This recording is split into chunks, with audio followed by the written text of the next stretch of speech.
ఇప్పుడు మనము పాలల్లో నుంచి మీగడ ఎలా తీసుకొని దాన్ని నెయ్యి ఎలా చేసుకోవాలా అనే దాని గురించి తెలుసుకుంటున్నాము. ముందుగా పాలనైతే బాగా మరగబెట్టుకున్నాక కొద్దిసేపు ఇలాగే చల్లార్చుకోవాలన్నమాట. మూత తీసేసి ఈ విధంగా చల్లార్చుకుంటే మీగడ అనేది కొంచెం బాగా మందంగా మీగడ కడుతుంది.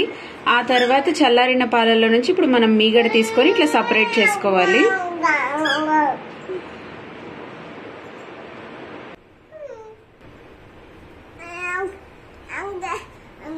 ఈ విధంగా మీగడనంతా సపరేట్ చేసేసుకోవాలి.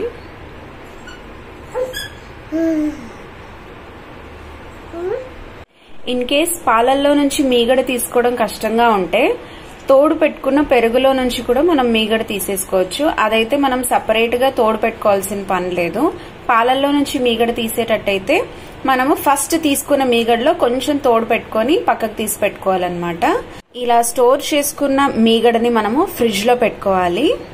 మొత్తం మీగడంతా మిక్సీ జార్ లోకి వేసుకొని కొన్ని కూల్ వాటర్ అంటే ముందు రోజు నైటే ఫ్రిడ్జ్ లో ఒక వాటర్ బాటిల్లో వాటర్ పెట్టేసుకుని చల్లగా ఉండాలన్నమాట.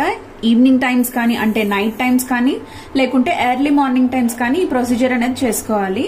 సో ఒక పల్స్ ఇచ్చి చూద్దాము.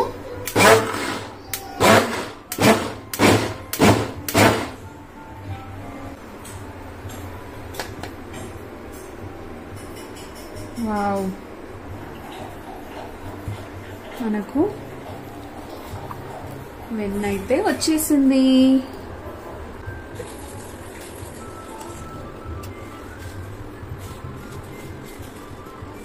ఇంకొక సపరేట్ బౌల్లో మనము అవే కూల్ వాటర్ పెట్టేసుకొని ఈ వెన్నని ఇలాగా డిప్ చేసేయాలన్నమాట. అంటే వాష్ చేసుకోవాలి మనము. ఈ విధంగా మనము ఫ్రిడ్జ్ లో పెట్టుకున్నాం కదా వాటర్, ఆ వాటర్ ని ఇలాగా సపరేట్ బౌల్లోకి వేసుకొని మిక్సీ పట్టుకొని ఆడించుకున్న వెన్నని తీసి ఈ విధంగా నీట్ గా క్లీన్ చేసుకొని వేరొక బౌల్లోకి తీసేసుకోవాలి. అంటే ఏ పాత్రలో అయితే మనం నెయ్యి కరిగించుకోవాలనుకుంటున్నామో ఆ పాత్రలోకి తీసి వేసేసుకోవాలి.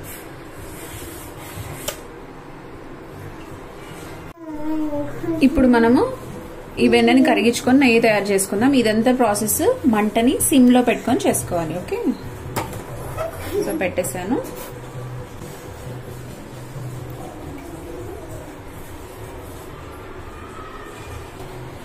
అది కరిగే వరకు వెయిట్ చేయాలి.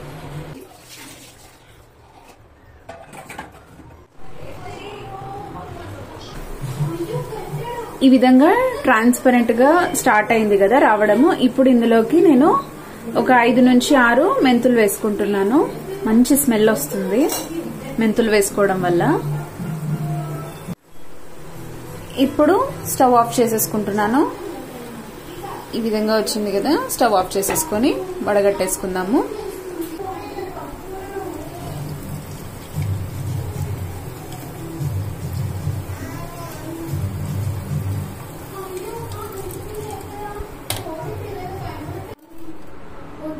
చూడండి ఎంత బాగా మనం ఇంట్లోనే నెయ్యిని తయారు చేసేసుకున్నాము.